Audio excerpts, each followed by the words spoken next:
Ini kita ada pemenang nombor 10, Nur Hafiz bin Tumiran, kod dia A1006. Viewer dia meraih 11.7k dan hari ni dia datang kedai kita nak collect hadiah dia, Samurai BJ. Jadi guys, sebelum aku nak bagi hadiah dekat abang Nur Hafiz bin Tumiran ni, kita nak tanya sikit beberapa soalan. Okay bang, apa pengalaman abang pakai Rode Yamato Samurai V2 ni bang? Sensitivity dia, kualiti dia boleh saing-saing yang harga 2-3 ribu tak? Boleh, sebab saya dah pakai setahun lebih. Saya sebelum ni pakai Rode biasa je, tapi bila pakai Rode Yamato ni, dia punya sensitivity dia okey lah. Sebab ikan kecil 2-3 jari pun boleh rasa. Tu kalau ikan besar ketuk tu? Ikan besar ketuk lagi senang lah. Lagi senang rasa lah. Jadi senang alert lah. Senang cakap macam tu. Bang, dia punya rekod lah paling besar ikan abang pernah dapat guna Rode Yamato Samurai V2 ni. Rekod saya ikan ruby snapper lah. Ruby snapper saiz 8 kilo lebih. 8 kilo lebih. Area mana tu bang?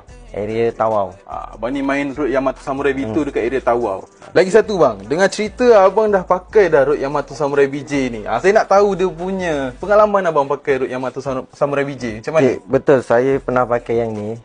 Saya rasa dia lagi berkualiti lah. Sebab dia punya cincin dia Fuji. Kalau kita tengok Fuji memang brand yang baik lah. Fuji SIC guys. Fuji SIC. Dan untuk game apa yang abang pakai untuk main guna Rode? Saya main bottom drift. Bottom drift. Ada rekod ikan? Ikan setakat rekod tak ada lah yang ada lagi lah yang ABB lah. Setakat sekilo 2 kilo ada lah. Dari segi design abang tengok Rode Yamato Samurai BJ ni cantik tak cantik? Cantik, memang cantik lah. Dia punya colour dia kan, memang saya berkenan lah. Admire lah kan. Colour dia ada purple hijau. Memang lawa lah. Saing-saing kualiti yang harga 2-3 ribu abang. Betul. Betul Tak menyesal lah. Gimbal semua ada guys. Siap. Jadi saya nak tanya abang, untuk kontes ni bang, abang rasa yang kita orang buat Yamato Samurai ni, abang puas hati tak? Memang puas hati lah. Sebab kontes ni saya dapat hadiah harga yang orang kata besar juga lah hadiah ni kan.